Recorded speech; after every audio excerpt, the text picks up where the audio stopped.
Selamat pagi dan selamat bertemu kembali dalam pembelajaran pendidikan jasmani olahraga dan kesehatan di semester genap tahun pembelajaran 2021-2022 ini. Nah, sebelum kita mulai pembelajaran, mari kita dulu berdoa menurut agama dan kepercayaan kita masing-masing. Berdoa dimulai. Berdoa selesai. Materi hari ini adalah aktivitas pembelajaran senam lantai bab 5 halaman 211 sampai halaman 212. Tujuan pembelajaran kita adalah agar siswa memahami hakikat senam lantai. Nah, supaya kamu lebih memahami lagi, baca buku paket kamu halaman 211 sampai 212 dan perhatikan slide berikut ini.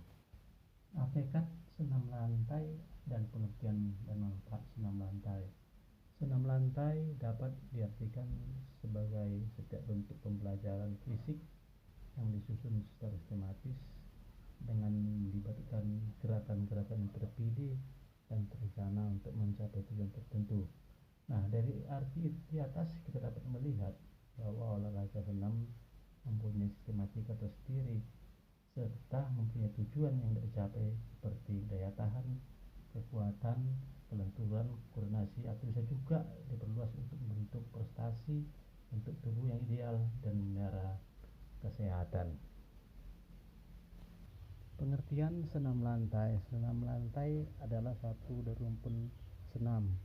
Sesuai dengan istilah lantai, maka gerakan-gerakan atau bentuk latihannya dilakukan di lantai. Lantai matraslah yang merupakan alat yang dipergunakan. Senam lantai disebut juga dengan istilah aktivitas pembelajaran bebas. Oleh karena itu tidak menggunakan benda-benda atau perangkat lain pada saat menjalankan. Tujuan melakukan senam lantai selain peningkatan melakukan bentuk-bentuk aktivitas pembelajaran senam lantai sendiri adalah juga sebagai aktivitas pembelajaran yang kelak mempermudahkan melakukan bentuk atau latihan gerakan senam dengan alat.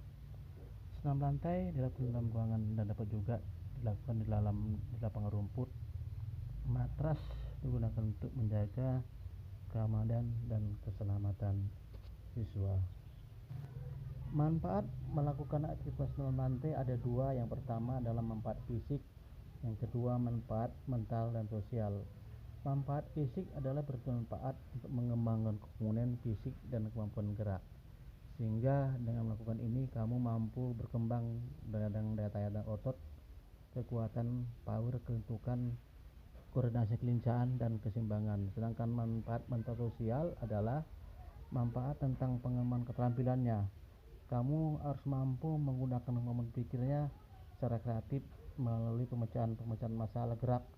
Dengan demikian, kamu dapat berkembang dengan kemampuan mentalnya. Hal-hal yang perlu diperhatikan dalam mempelajari senam lantai adalah sebagai berikut. Yang pertama, hendaknya selalu menggunakan matras. Yang kedua, matras harus diletakkan di atas tanah atau lantai yang rata dan aman dari bahaya. Yang ketiga, letakkan matras jauh dari dinding atau benda-benda lain yang akan menyebabkan terjadinya benturan. Yang keempat, periksa matras dan keamanan di sekitarnya yang mungkin dapat mengganggu peserta didik. Kelima, aktivitas dilakukan dari gerakan yang mudah terdahulu atau tahap demi tahap. Keenam, sebelum melakukan aktivitas senam lantai, hendaknya peserta didik melakukan senam pemanasan yang cukup. Dan yang terakhir, ketujuh, peserta didik dilarang melakukan aktivitas sendiri di luar pengetahuan guru kecuali ada peserta didik yang dianggap dapat membantu dalam melakukannya. Sebagai kesimpulan, materi kita pada hari ini adalah senam lantai adalah senam yang dilakukan di lantai. Nah, sebagai tugas kamu di rumah, apa saja bentuk-bentuk latihan senam lantai? Kirimkan tugas ini ke Discord.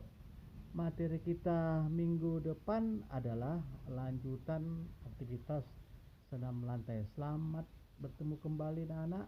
Salam olahraga.